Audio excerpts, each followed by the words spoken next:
অতীত নিয়ে যাদের মন্তব্য আছে তাদেরকে একটাই কথাই বলতে চাই, আপনি অতীতকে যদি বর্তমানের সাথে যদি মিলাতে যান তাহলে কিন্তু জীবন সুন্দরের যে চিন্তা ভাবনাটা থাকে আসলে কিন্তু সেটা কখনো হয় না। আপনাকে অতীত কেউ বলতেও পারে না, অতীতকে আবার প্রফেশনাল ভাবে আপনি সামনে নিয়ে আসতে পারবেন না। তাই আপনার জন্য উচিত অতীতকে আপনার এমন ভাবে রাখতে হবে যে অতীত বর্তমানে এসে আপনার জীবনে যেন কোনো প্রকারে কাল হয়ে না দাঁড়ায়। কারণ অতীতে আপনি কি করছেন না করছেন সেটা আপনি যদি বর্তমানে আপনাকে সেটা দেখতে হবে যে বর্তমানে সবকিছু হয়েছে আধুনিক, সবকিছুর পরিবর্তন হয়েছে।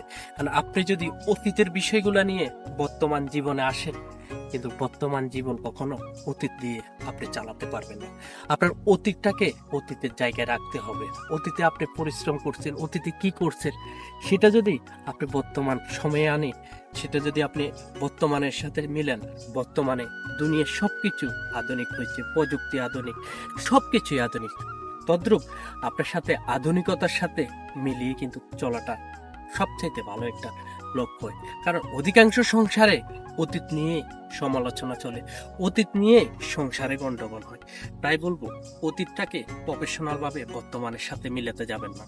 অতীতে আপনি কি করছেন না করছেন সেটা বর্তমান যাব না, বর্তমান দুনিয়াতে আপনি সেটা মিলিয়ে চলাটা কিন্তু আপনার জন্য অনেকটাই কষ্টকর।